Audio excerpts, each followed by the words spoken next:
Crusaders, I have a freaking incredible career chat for you today. I am so excited about this one because we have one of our very own Crusaders, one of the OG Crusaders in the program, and her story is amazing. It's inspiring. I have so much respect for this person because this is the epitome of a crusader, what it actually means to take the training, the education, the coaching, put it to work and move the dang needle forward. If you hear her story today, you will realize that there is no excuses. If she can do it, you can do it too. Let's welcome to this career chat, Soph. What's up, Sophie? Hey, hey, great to be here. Hey, wait a minute. I always just call you Sophie, but your first and last name, Sophie Botta? Yeah, Botta. Yeah, Sophie Ah, Botta. Yeah. Sophie Botta. Well, man, Sophie, I got to tell you, I'm just going to start this by saying, so everyone knows, because they obviously heard the introduction there. Everyone knows how inspired I am by you, but I just want to tell you how proud I am of you. Do you realize how many people join Crew Coach and do nothing with the resource or get my advice and the coaching and literally do nothing with it? You did everything with it. And so I just want to start by saying how proud of you I am. Thank you. That means heaps. Yeah, thank you. It's Well, but it's good advice and it's simple and it works. yeah, it works if you worked it. Well, look, okay, so let's start at the beginning. We'll probably end up starting before you met me because I wasn't the reason why you started in events, right? Like, first of Yeah. all, tell people what you do now real quick as in your specialty and where you're based, and then we'll go back to the beginning. Yeah, sure. Based in London, UK, and I work in lighting. So mainly now as a lighting tech and lighting operator, but hopefully starting to push more into lighting design. Yeah, as kind of the months and years go on. So yeah.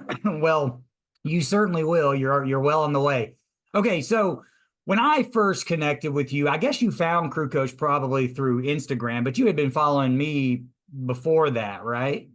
Yeah, no, Facebook. We had been friends on Facebook for quite a few years, and I had been part of your Facebook group, Backstage Community, Backstage BCC, Yeah, the Backstage Crew Careers Group. That's right. That's it. Yeah, yeah. So I had been part of that, and so and I think we had messaged a couple of times on Facebook and things like that. And back then, I was based in Australia. I was in a full-time job in a theater in a school, and yeah, and then you kind of offered up I moved a couple of jobs since first becoming friends on Facebook. And then when you were launching the beta group of Crew Coach, yeah, I Mhm. joined, and yeah, 90 days, and I thought, well, it's free. Let's see what it's all about. So yeah. That's right. Okay. Okay. So, wow, real OG. I remember you joined the beta group, but I didn't realize that you were a part of the old BCC stuff because that was actually I did even before Crew Coach, I did this Backstage Crew Career course that was a paid program that a variety of people have done here, but I didn't realize that you were a part of the Facebook group of that, which is pretty cool. So before all that, you were based in Australia in Sydney, is that right? Yep. Yeah. And you were already in events. What drew you to events? I mean, why the event industry in Australia? Was it something that you had in your past? Was your parents in the event industry or anything like that? Simply, I think it was a job. I had studied music at university, and if I'm totally honest, I wanted to be like a music producer, or actually probably more a mix engineer. And there's not heaps of work for that in Sydney. There's studios, but most people have a lot of like home studios and that kind of thing. And it was a very, very tough industry to break into. So I thought I'll become a music teacher. That's what I've always wanted to do, and that is not true at all.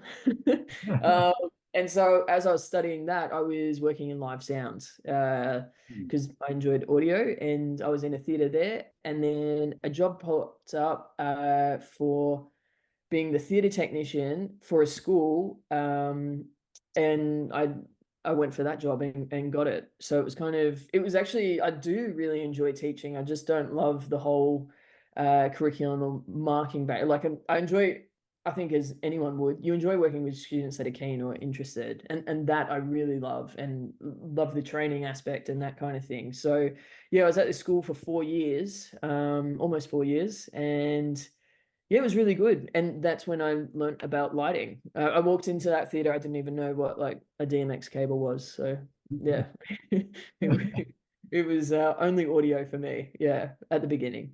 Interesting. And so it was merely a practical option for you because of work availability versus, music producing and stuff like that. So you're a musician, you play instruments?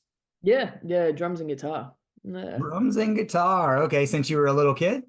Yeah. Since started playing drums in the year 2000. So Wow. yeah. Yeah. Interesting. So you're working at this theater, you're doing more live sound stuff, but you're learning about all these different areas and you learned about lighting. Where did Yeah. it go from there?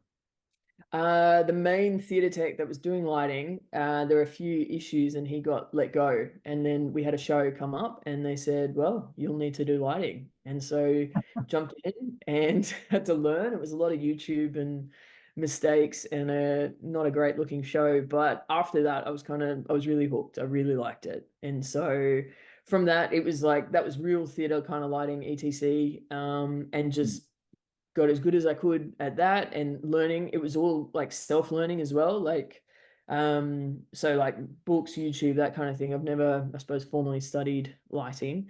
Yeah, and I kind of, whilst doing that, decided, okay, like the school environment's great. Like it's a safe environment to make mistakes, probably similar to church environments, that kind of thing, where if you make a mistake, it's not $100,000 show plus, and so that was a really good environment to be learning in.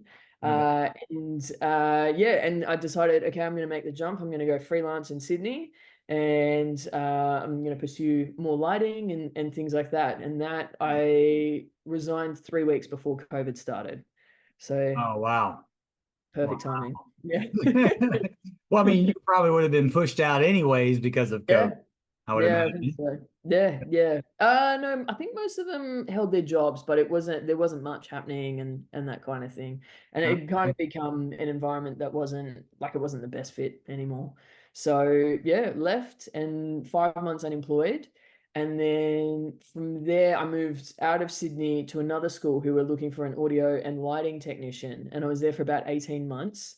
Oh, wow. And it was cool. It was actually really great. They almost had free reign. It was the first time someone was in that position, and the school, like, I arrived and they kind of had like 20 par 64s in the air, and there was no color, there was no movement, no gobos, no nothing. And so it was great. It was really good. I suppose from the design aspect of learning to actually put together a rig and what works in this space and everything like that. And I loved it. Like it was such a great environment. But for other reasons, needed to move back to Sydney, and I took a job at the largest theatre in Sydney. And it was a good job, but it wasn't quite the right fit. But I more needed work to get back to Sydney. Mhm. Um, and that's then when I started the beta group. And Okay, in so that, so wait, yeah, I think I remember though when you were joining the beta group with me, I know you were saying you were freelance, but there was also some company that you were working in their shop and warehouse as well, or am I not correct there? no, yeah. So when I joined the beta group, I was in this job and working full time in a theater. And Hmm. then during that, all your words of wisdom, I was like, I need to get out of this job. This is not helping me at all. And I got offered another gig to work at a production company. So and then yeah, so from the Okay. start of the beta group to the end, I was in a new job and pursuing a career. Yeah. Okay, so just for timeline's sake, and also kind of let the Crusader know that's watching this, there was a leap that you had to make because when we first initially started the beta group, I remember coaching you, and in your mind, you were kind of saying, "Well, I figured like I'll do this free coaching thing to learn about getting on the touring side of things, Yeah. and maybe in about a year and a half, I'll feel." like I'm ready to make that leap? Well, first of all, my first question is, where did the year and a half come from? And my second question is why touring? Like where did the touring interest come from? I think so why a year and a half? I think I was I was probably planning. Like I'm a bit of a planner, like have everything, all that kind of thing. All right, like this is something we're aiming for. This is how we're going to get there, steps, blah blah blah. So I think it was kind of like I was like, all right, it's probably going to take like a year and a half. Sydney has one kind of, or they've got like one and a half kind of big lighting companies. Oh, sorry, Australia. There's one big, there used to be Eighth Day and JPJ. Now JPJ's bought Eighth Day. So there's like one big audio company, one big Mm, video company. So the wow. market is smaller, I suppose. And so in my head, it was kind of like, okay, I'm going to have to like build the connections, build the relationships. And I don't know, I think 18 months just sounded like a safe number. Like, I think that was it, like probably. And then, sorry, what was the next question? How And did I? next question was, where was the touring interest come from? Where did that come from? It's always been something I've wanted to do. I think because probably because I'd seen a lot of your Facebook posts and just all over, I think like it looked amazing. And I think it's one of those things that, I mean, if you tour in Australia, it might be like Brisbane, Sydney, Melbourne, like it's a Mm. three city thing. Whereas I don't know, there's something special about touring. There's something special about getting on a bus and that kind of thing. And I think there's like one tour bus in Australia, and it's kind of like this old relic that literally, because I was on a job a few weeks ago and a guy showed me, he's like, look at the only tour bus in Australia. And yeah, we were just having a joke about it, kind of thing. Yeah, so it was this like big wish, big dream, but it was almost in some ways unattainable, because most of the big groups that come to Australia, they're not crewing from Australia, they're crewing from Europe and North America. So um I suppose that's why it was probably 18 months in my head. Like it's gotta try and make this happen. Yeah. Well, that makes complete sense for sure. And you're right, because every time I tour Australia, it's always flights in between. Or maybe like if we're playing the Byron Bay Blues Fest, it's like you fly to Brisbane and then you get on like one of those charter type buses, an hour and a half or so to Byron Bay. So yeah, you're right. It's mainly flights in between, but it's a big country down there. It's just everything's so spread out. Kind of Yeah, hard to tour on a bus down there. very Um, much. and I remember basically hearing you with, I'm like, in my mind, I'm thinking, wow, she's got tons of experience. Now she knows what she wants to do, which is huge. Most people that want to get into touring, they're just like, I just want to tour. Tell me how to do it. And it's like you knew that you wanted to already move into lighting and you had all this other past experience with audio and all of that stuff. Um, what did you, what was your expectations as soon as you started crew coach? And I kind of told you, well, look, can we, like, if you're willing, let's shorten that year and a half or 18 months to whatever's possible. Yeah. When did you feel like it started to kind of like really ramp up for you? I think it was my wife and I, we decided to move to the UK. And I think Mhm. that kind of happened. We booked our tickets, I remember in September. And I remember turning to her and saying, look, like I want to give this touring a go. Like I really want to I want to put 110% effort in and go freelance and just see what happens. And I said, that's scary because not only are we moving to a country where the exchange rate isn't great for the Australian dollar, but like none of us have jobs. Like neither of us have jobs. We're going to be just eating and chewing through savings and that kind of thing. And she was the best. She was like, yeah, if that's what you want to do it. You Man, know? how I, amazing is that? I mean, that is one of the most important things to have a spouse, a partner that is supportive of you, especially in the touring realm of things, because you're going to be leaving that person more often than not, and there's going to be a lot of focus away out of the house and focus on your career. But the risk is not doing it, right? I mean, yeah. you took a big risk in an investment in yourself, and your wife was on board, and which she wasn't your wife then. You No, she recently, right, Beyonce. right, fiance. So you know, but your partner was on board, Yeah. And you guys made the leap. How long was it from joining Crew Coach? You started on Yeah. that program till actually you felt like you had all the ingredients, all the foundation built up of experience and relationships to make the investment to move to the UK. Do you remember? The end of the beta course. So I think it started in June, and it was June. It was 3 months: June, Hmm. July, August, and I think it finished somewhere in like early September. It's probably this Yeah. time 2 years ago, and I think we booked our flights like the 19th of September, something like that.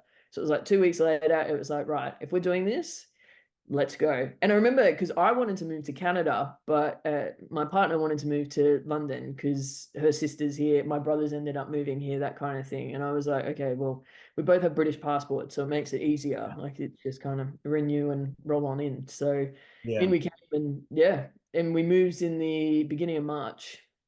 Amazing, And amazing. yeah, With no prior jobs or anything like that. But what did we coach you on before you left? Because there was some preliminary things that I know that we had you do to kind of make your move a little bit more predictable on the work end. yes, definitely. It was getting the CV up to date. So like your video on the CV and getting that checked over. So having something that was like good to send. It was as you put it so eloquently, but like how to approach people, how to talk to people, how Mhm. to uh and really kind of be a bit bullish about like what do I want? Like, Mhm. coming in and saying like because the industry here is like 300 times the size of what it is in Australia, like and that kind of thing. And then it was like you have said in the videos, like researching, like finding the companies, finding who you want to work for, looking at their social media and everything like that. So when I arrived, and prior to arriving, that's what I'd done. I'd send emails off before Mhm. leaving. I think it had started, I think you had said to start about 6 to 8 weeks out. So I had started after Christmas because Christmas is a crazy time. People are away. They're not wanting to check their inbox. So yeah, kind of early January, I'd started sending emails and things like that, and just some never got back to me, and that kind of thing, and some never got back to me. There was one company in particular. The whole reason we live where we do in London is I was like, I want to work for this company, and they never got back to me. And it was only through the recommendation on my first tour that they were like, look, like they looked at the CV, they're like, yeah, look, we wouldn't usually hire someone like you, but you've come recommended, so okay. Yeah, yet another thing that I Yeah. I impress upon you guys in Crew Coach is the how Um, referrals are gold, man. they really are. They really Yeah. are. Yeah. Well, that's tremendous. I mean, obviously, again, so proud of you for making that investment and making that leap because most people wouldn't. Most people would feel like they just had to have all their ducks in a row and everything lined up before making the leap to go and get them, Yeah. as I always like to say. So you in that next March, you move to London, you get settled in, you're probably living off savings a little bit, Yep. or a lot bit. Mhm. And what was your like first gig? How did you get into the UK scene of production? So it took a month. It was literally the 1st of April. When Yeah. we arrived, we took a 2 week holiday because I had said, look, I haven't been on holiday in a while and I don't know what the year's going to be like, but I was like, it's going to be busy and it's going to be a good year. And so let's take a holiday now whilst we know we can. So that was great. So yeah, it was really 2 weeks. We started looking for a place. We found the place the first day we started looking, which is unheard of. And then it was me just every day researching, emailing. It was really good. I'd met an LD back in the December in Sydney, and he had given me his contact details, his Instagram, and I think this day after I arrived, he and I were meeting up. We are having a Yes. beer. He added me to a bunch of WhatsApp groups. He got me invited to, this was the 3 days after we arrived, to like the big awards. I think it's like the Parnelli Awards, but the TPI over here in London. Yeah. It was black tie. I was running around Oxford Street trying to find an outfit to wear. Like I did not bring over formal gear in limited suitcase luggage.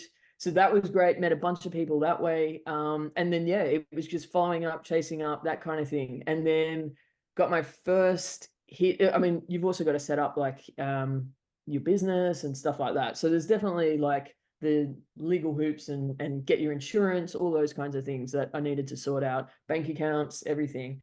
But yeah, first gig was around the beginning of April. I had timed Wow. it so it would start like with the new tax year, April 6th.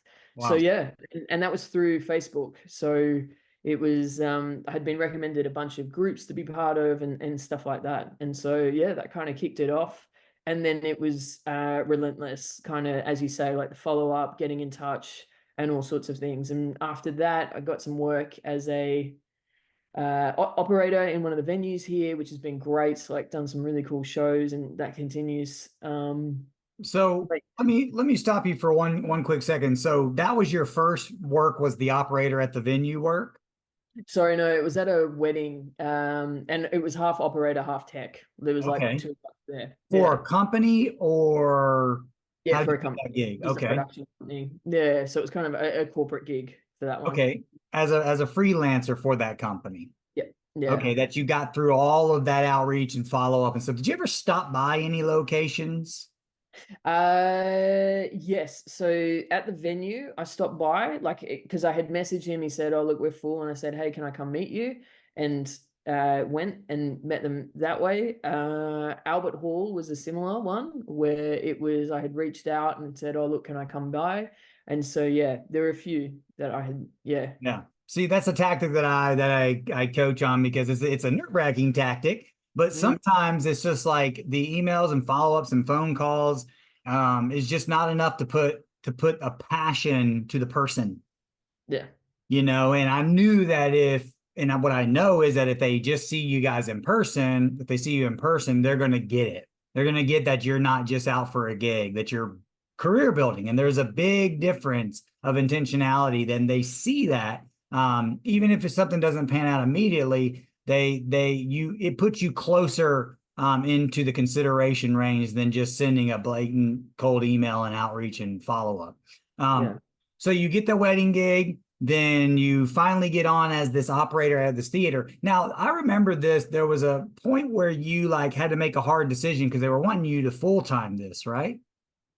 Is it, or am I wrong? One of these theaters were trying to offer you a full time option, but then you kind of like were like, if I take this full time option, it would not allow me to stay on track with the touring I, efforts. I think there had been a few offers like from different companies of like, oh, would you consider full time, that kind of thing. And I think that's a hard, always a bit tricky of a call to make, particularly when you've like you say, you drop a bunch of savings and that kind of thing. You've moved to a place, you know. I think by the end of April had kind of gotten to like 3 gigs a week, so it was kind of trucking along. But Mhm. yeah, and yes, and yeah, there had been a few like, do I take a full-time gig? Don't I? Do I? Don't I? But I didn't, and I'm Yeah. glad I didn't. Yeah, because not every good gig is a good gig for you, especially when you're shooting for touring. But a lot of people, though, they get pulled off track of this because, and I coached you on this. I remember very, very specifically on my end as a coach, Mm, is that like keeping you on the touring track is more important than just the security of paying your bills. Because when you put that many seeds in the ground and you plant and nurture that many seeds, something's about to pop. yeah, Like it's true. about to pop, and you're about to get an opportunity that when you get it, if you have to say no to it, you're going to be really living in regret and kicking yourself. So what ended up happening shortly thereafter that? You say no to these full-time options. Yeah. What was And it? it was probably a month after we had gotten back from our holiday, and I get an email saying, "Hey, do you want to go out on tour?" And I was like, "Oh my goodness," shaking. I had to run around the apartment building, like I couldn't believe it. Like it was huge, you know, like, and you literally say like it's just gonna happen one day. You'll get a call, you'll get the email, it will just, and then you've got to be like, can you go? And I could go for this whole thing.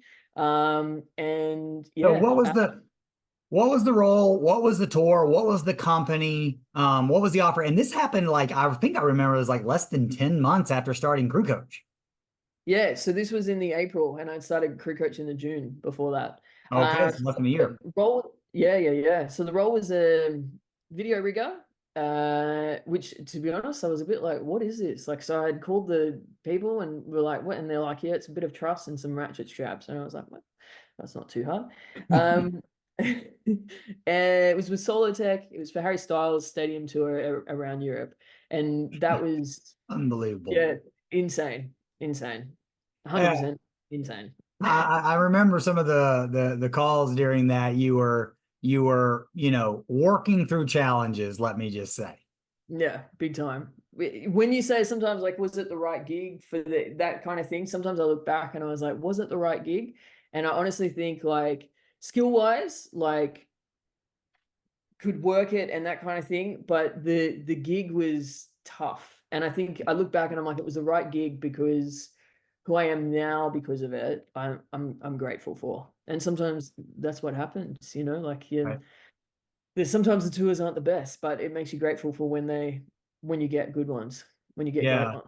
Or Yeah. great ones. I mean, because at the end Mm. of the day, you were a video rigger. You were doing rigging, not lighting for the video team. Yep. And however, though, in my mind, I'm like, well, look, you get touring experience, a Big time. stadium touring experience. You got that, and it was with what company was that?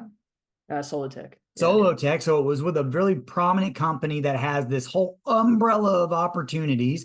You had Huge. the ability to build relationships with the right people. Like there was all of these cross compensation things aside Oh, from massive. just doing lighting, So Yes. because yes, I am rigid in my coaching saying, hey, we need to keep you on the lighting track, but Mm. it was a step towards that because of those other things that you gained. So Oh, what no. happened with that moving forward? Like you did your first tour, what was it, like 90-day tour or something like that? Or 11 weeks. So oh, whatever. It was yeah. 77 days. Yeah. Close to, More close specifically. to. Yeah. Yeah. Yeah. Yeah. So 11 what times. happened from that? What did you gain from that aside from the experience and the growth as an individual? Yeah, huge amount of contacts and networks. Well, yeah, contacts and connections. And in particular, one of them has proved like quite, I suppose, fruitful with another lighting company, another two lighting companies because of that, which has been like amazing. So yeah, so that has kind of kicked off and kept me going and everything like that. Having it on your CV, like having touring experience on your CV has helped hugely. That's how I got my next tour. Uh, yeah, so all of that has been even just like the experience, like even understanding like lobby call, it might be 8, but get there at quarter to 8, that kind of thing. Like Yeah. just all sorts of things. Yeah, like I say, it was like it was great in what I learned from it and everything like that. It was yeah. It couldn't have learned that in 2 years of reading about it. So Right. yeah, And then of course you got to travel all around Europe, right? yeah, which is nice. That doesn't hurt. Yeah. Well, okay, so you mentioned a second tour. Was it immediate after? How long after that first tour did you get your second tour? What was that what has been that kind of timeline? Yeah, so we finished up in the July, and in the September, I had about 4 weeks, and then we had a family holiday booked. So I knew I couldn't book any tours or anything like that. So that was just kind of then the work that with the connections I had made, they had like also festival gigs, one-off gigs, that kind of thing. And so I was doing a bunch of them for these companies. Heck yeah. Went on the family holiday, and then I think 2 weeks after that, I was doing a volunteer trip to Tanzania to teach about lighting and audio, and so that, and then going to Australia. So that from the July, the tour finishing, August was festivals, and so it must have been a little bit longer, maybe about 6 weeks until my family came, and then they were here for a month, I think, and then it was 2 weeks, and then it was to Tanzania, and then back to Australia to surprise my grandparents. So it came to December, and it was yeah, it came to December, and so then it was just kind of more local work, London work. Mhm. Um, I think my partner at the time, partner, still current partner, but at that time, let's say, was like, do you reckon you can just stay put a bit? Because we had moved to London And the longest I had been in London since we had moved from being in Australia was at the beginning. And so it's 7 weeks. And then after that, I had been in and out, in and out. And so settling and like we had signed for an apartment in the April, like a month after we moved, and I'd barely been here. So that was good. So December was kind of nice and calm and working here and enjoying just being in London. And then what I So didn't. sorry to interrupt. You were working local gigs in London during this Yes. time. Yeah. Yeah. Yeah. Okay. Were you ever worried during all of that time that the touring opportunities were slipping away from you because you kept saying no to some of them? I would imagine you probably got some opportunities that you had to say no to. Yes. Yeah. A few I had to say no to. No, I don't think so, because I knew that keeping the connection and the relationship would eventually bring about more opportunities. And I was also working hard on, there were a few companies that I knew I really wanted to also work for, particularly lighting wise.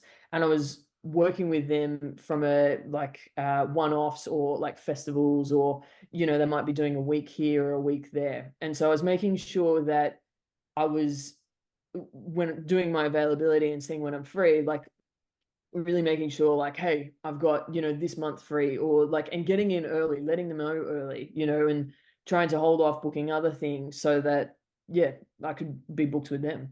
The reason why Uh, I ask that is because so many people are it's a scarcity mindset thing where they're mm, so worried and they're so afraid to say no to people. But what I coach you on is as long as you're honest and transparent about what you're doing and who you are, like you can't say the wrong thing to the right people, and you can't say the right thing to the wrong people in the reverse of that matter. And so I think that there's just this kind of like, you know, worry of if I say no, then they'll never call me again. It yeah. hasn't been the case, right? Because you've maintained the relationships and been honest, right? Yep. Exactly. So the year rolls around, you're working local, and you mentioned a second tour. Was it January, February? Like, what did that look like? January. So early in December, there'd been a message go out and saying, "Oh, is anyone free in January for a tour?" And my January was pretty empty. So I now know in the UK kind of cycle that January is pretty much a dead month. So that's a holiday month.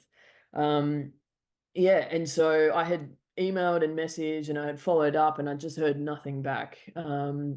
To find out that the PM, he had been in Australia, it was Christmas time, that kind of thing. And he called me on Tuesday, I think it was like the 2nd of January, something like that. He said, "Can you leave Friday?" And it was like, "Yes, I can." Yeah, those tour Uh, opportunities come so fast like that. That's why I say you've got to know what you're doing, why you're doing it, because the opportunities come like that, and you've got to be able to make a quick decision almost every single time because they'll just move on to the next person that's not as confused. yep, yeah, big time. And at the end of that tour, he said, like, when I had called you, like he's like, "I got a good vibe," but also like he's like, "Your resume was just like really good." I Yeah. was like, Yeah. there's much on there. Like there's not a lot of, like, there was one tour prior, like in terms of experience and stuff like that. And yeah, I think, yeah, your format works. So yeah. Yeah, well, it's pretty simple and straightforward. And Yeah. so that tour was, what role were you in again? I was the lighting technician for Soulwax and have just got back with them yesterday. So it's been Okay. great in the whole year. But at that time as well, actually, I forget, I had also been offered a lighting operator role for a tour. And I remember really sitting down thinking, like, which one do I do? Like, this is lighting operator, like that's what I want to move into, or do I take this lighting technician role? And for whatever reason, just my gut was like the lighting tech, like Soulwax is like the one I need to take. And so that's what I took. And why do you felt that in your gut, but why do you think that made you really make that decision? Because what was the opportunity was lighting operator with a bigger company? What was the. No, that was just with it was the artist manager that had got in contact with me, Hi. and it was a small kind of club tour. Not that that's a problem. Solix was kind of similar Mhm. club tour. Um, don't know. Put it down to God. Relationship, do you feel like you really enjoyed the people out with? So Yeah, I think so. But I mean, to be honest, it was only I had one phone call with both of them, like, and that was it. I think I think sometimes you just know in your Yeah. gut, like this is the right one to go with, and so that's what I would put it down to. Okay. Um, yeah, and 3 days later was out, and it was the best. It turned out the LD on the tour he works for the company who I've been a massive fan of for years, the lighting Yes. design company. And I remember opening the email and it was like, Jonas at Arfin, yes. And I was like, my gosh, he works at Arfin, yes. Like, yeah, it was really cool. Like they do some amazing designs and things like that. And Mega. so, um, yeah, and it was great. We built, it was a crazy show. Like the theme was kind of like brutalism, and we had scaffolding that we would build every day. And we would pack up every day. It was 6 hours to build and load in and everything like that. It was long days, and every day we had a show. But it was the best, honestly. Like we all got to the end of it and we're physically dead, but emotionally, like no one is dead. And I think Yeah. that was a really cool thing to experience, I think, after the previous tour and things like that. Like it was just like, oh wow, like this is when you've got a group that just like is in synergy. It was excellent. Yeah, it was really excellent. That's amazing, man. So because of that, though, you're one step closer to potentially getting to collaborate and work with that company that you're talking about, the lighting design house, right? Yeah. Yeah. Yeah. Okay, so that's where you're at now. You said you just got home yesterday with Soulwax. So all of this happened within a 2 year span. Am I right? Pretty much, yeah. June 2022 was Crew Coach Beta. That's That's madness. This madness. Sometimes I sit and think like, is this my life? Like, well, sometimes that's what, well, every time. I mean, as long as you're willing to put in the work, that's what coaching does for you. It what we do with ourselves is we slow ourselves down and we creep. yeah, We kind of like toe dabble and test the waters on things, and we over prepare and we overwhelm ourselves by thinking about things that really don't serve our end goal. When you add a coach to the equation, which I'm the only coach in this side of the industry, it's about kind of holding you accountable and pushing, saying no, like just push yourself, like keep moving forward. And that's what yeah, you've done. I mean, truth be told, like I'm a coach on your mission, mm, and I knew that like you wanted to do this. Well, look, let's just work with what we have and get you further faster than you could yourself. yeah, Um, it's been amazing to watch for sure. Again, I, as a coach, have so many people that come into my world and they just don't do it. They don't mm, make the necessary investments or the necessary sacrifices or the necessary leaps, but you did all of that with moving across the world, with having a now wife, partnership, and I just couldn't be, like I said, couldn't be prouder. So you get home yesterday from Soulwax. This is what you're doing now. You're moving towards ultimately being a lighting designer, show designer. Is that right? yeah, yeah, exactly. Yeah. What do you think your next steps look like for you?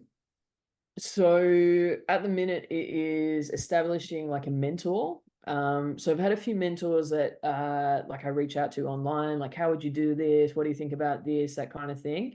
But I realized it was a few crew coaching sessions ago, and I was kind of like, no, I need to invest not just like not just time in terms of messaging or like a quick that kind of thing. I need to invest days into this. And so I reached back. I kept in contact when I first moved, like building relationships with one designer, and I had visited before, and then went out on tour, and then he was away and that kind of thing. But had always kind of messaged, and just kept updating and that kind of thing. And so I reached out again, and I said, oh, like, can we kind of establish a bit more of like a mentoring? I said, like, this is what I want. And yeah, let me know when I can come in and sit behind you and just sit and absorb. and learn and all of that. And so yeah, he got back to me again just end of last week, and so yeah, October, which is still a month away, but that's all right. Like So yeah, he's open for it. definitely. Yeah, yeah. But it's also like that's been 18 months, close to 18 months of just like, yeah, messaging, Right. and keeping it happening and that kind of thing. And I feel like now, because when you move, like you've moved countries, like it's learning how this environment works, like how the industry works here and that kind of thing. And I feel like I'm in a good position now to be like, right, like this is what I want to move to. Like, how do I make this happen? Like I understand the kind of world I'm in here now. Yeah. Yeah. Yeah. Well, and I think I remember the coaching call because I am big on specificity. The more specific that you can get and the more specific your ask, then the more specific answer you'll get, Yeah. and the best way to get a great mentor is to be a great mentee. And you've obviously proved to be a great mentee because last thing that we want to do, I mean, I'm a coach. A big difference of a coach and a mentor is kind of like that investment of a mentor is someone that's doing what you want to do already. And then like you being them being able to say, well, this is what I've done, and this is how I do it. A coach can take anyone's specificity and be like, well, what's your performance? How have you been moving forward, and so on. And so there is a big difference of coach and mentor. And you got to ask. And that's what you did. You specifically reached out and said, well, no, like instead of just advising me, like, I'd love to be your second. Like, because oftentimes mentors don't necessarily take a whole bunch of people. Sometimes like they'll invest in one person or two people over their careers. Yeah, exactly. Yeah. Yeah. So that's a big deal that you were willing to do that. So you're getting some mentorship, which is exactly what you need to do to bridge the gap. You already know how to get your schedule filled because it's, getting gigs are relatively straightforward. Getting the right stuff is you also invested into a lighting desk, didn't you? Yeah, I was just about to, I just saw it there. I was like, oh, I need to mention that. Yeah, yeah. Last year it was kind of, I was on a gig actually, and I was kind of like, you know what, like it was in December, and I was like, right, doing my planning thing. I was like, right, next year I'm like, it's time to up my skill, like LD, like really concentrate on it, really study it, and that kind of thing. And like I set out some goals for myself, and I was like, right, I need to buy a console. And I was like, let's just do it. And I had put this bid on eBay for a different kind of console. And I was like, I just need one to like be at home and like set it up with the TV and just make it happen. And I Yeah. didn't win. Literally, like the Wi-Fi cut out, none of my 4G would work. And I was like, what is going on? This is ridiculous. Like I was so close. I missed it by like 10 pounds. And I was fuming. But the next day, Facebook Marketplace, more expensive console, but the one to buy, like it was an MA, and I was like, this is exactly what it is. And I literally, I just bought it, and I bought it probably in. Usually, I stop and think about these things, do the budget, do the numbers, that kind of thing. I was like, hey man, like come, this is my address. Let me know when you can drop it off, and I'll send you the money. Like, and just did it, and it's been great. Like Yeah. upping skill and everything like that. Like, goodness, MA3 rocks. Yeah. Yeah, that's awesome. Well, you rock. That's for dang Yeah. sure. And what an investment in yourself too. And there's a way to earn that investment back, by the way. You could always talk to tours as a freelancer and say, hey, well, instead of renting a backup console from the company, because they'll always order a rent a main console, you can say, would you be willing to rent my console that travels with me as the backup? It's just a Yeah. line item. So there's a way to kind of get that money back. Yeah. Yeah. But because as a production manager, I've done that. You Yeah. always have to rent a backup desk. It's just Always. necessary. Yeah. And sometimes I've done that. I've worked out with my LDs where I've gone, okay, sure, I'll rent yours. As Yeah. long as we get the main one from the company to where the main one gets serviced when we Yeah. needed to get serviced. I don't mind renting the backup from you. So what a great investment. And it always shakes itself out. Those type of Oh, investments definitely. always shake themselves out. Oh, So big time. Yeah. so that's what's next for you. You're obviously well on the way to get there. Don't worry about the timeline because the timeline is what it is. You're moving faster than you ever thought you would be. And it's going to happen. Sometimes you have this slow growth, Mm. and sometimes you have no growth. And Yeah. then sometimes you have these huge leaps where it just propels you so fast in your career. And the next thing you know, you look back and you're winning a TPI award. Oh, oh man, one day. One It will day. happen. It's going to happen. I just know it. I just know it. Well, I know that you've got some things looking forward to in the future. You mentioned that you've got some USA dates on the books. Yeah, 3 weeks. Can't wait. I've got my interview this week. Yeah. Oh, okay. So that's an interview for what position? Oh, sorry, no, with the American Embassy. Oh, Get my visa. Yeah. because it's locked in. You're going. In bed, yeah. Yeah, I got my flights, Heck, everything. that's amazing. And I know that you're going to be mainly West Coast on that, but you never know. Maybe I can fly out to meet you. Um, Yeah. so I appreciate you sitting down doing this career chat with me. I know we talked about a lot, and all of that happened in 18 months ish, less than two. No, well, let's just say 24 months, right? Yeah. Yeah. Roughly. Roughly. 24 months finishing the beta course. Yeah. Yeah. What a trip, man. What a Whee! trip. Well, Yeah. it's pretty cool stuff. And let me just ask you one final question. If Sure. if somebody wanted to get involved in this industry, doing lighting, doing what you do, what would be like the one main takeaway or the one main advice that you would love to share with them? If nothing else, if they know nothing about any of it, what would you love for them to understand and know that would help them the most? Attitude is everything. Be humble, be keen, ask questions. I think like the more you're interested, the more time like people with huge skill will put in. And I know that from like being crew years ago. Is like, ask the questions, they'll tell you like, let's talk about it later, that kind of thing. But yeah, attitude is everything. Man, that is the best. That is probably the best takeaway and advice that I've ever gotten on any of these career chats.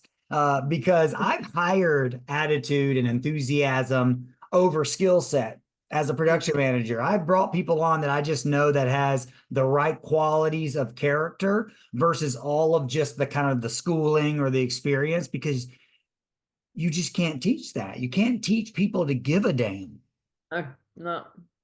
Can't teach people to smile either. Like, if they want to be grumpy, they're going to be grumpy.